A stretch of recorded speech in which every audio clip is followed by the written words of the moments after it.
Filing an income tax return can be scary and overwhelming for a lot of folks. What if you make a mistake? What if you use the wrong form? What are the new tax reform laws?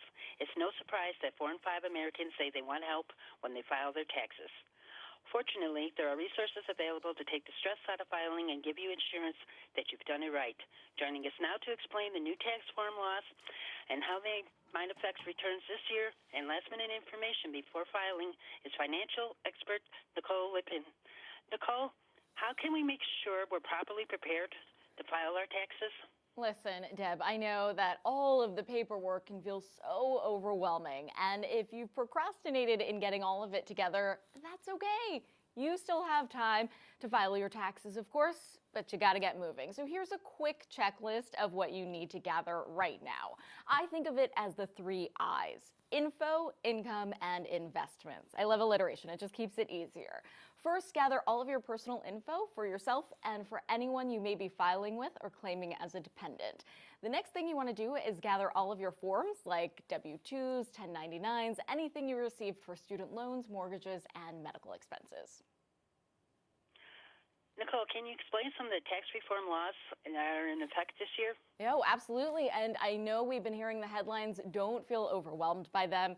Here's the first big one I want to highlight for you, Deb. The standard deduction doubled. So for single filers, it went from $6,000 to $12,000. For married couples filing jointly, it went from $12,000 to $24,000. The second big one is the child tax credit doubled.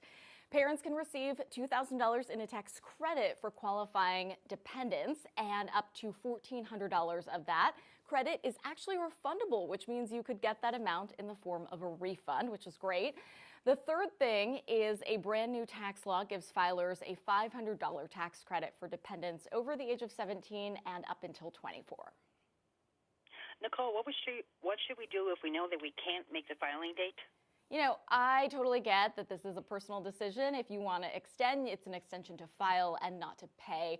I really suggest when you are getting all of this together to keep value and ease of use top of mind when filing. Of course, hiring a tax preparer to file your taxes doesn't necessarily mean that it's going to be done more accurately. You can DIY it with the very same result, and filing with a reliable online tax service really empowers you, Deb, to take control of your tax and financial situation. Put it in your own hands. Super easy. It's more affordable. So focus on finding a tax service that not only maximizes your tax breaks, but doesn't break the bank. I mean, you don't want to be spending a ton of money on this entire process. You want to just be focused on getting the most at the end of it. What should we consider when choosing a tax provider? Listen, I am all about helping you maximize your refund. My suggestion is you head over to Slay Your Taxes at taxslayer.com. And Deb, just for you, you get 50% off your e-file. So that is taxslayer.com/Nicole. Nicole, is there anything else we should know about filing this year's taxes? Those are my biggest suggestions. You know, if you go online, I suggest that really slay your taxes. It is your hard-earned money. You worked so hard for it all year. It is now time to fight for it. Nicole, I'd like to thank you for taking the time this morning to talk with us. Have a good day. You too. You're welcome.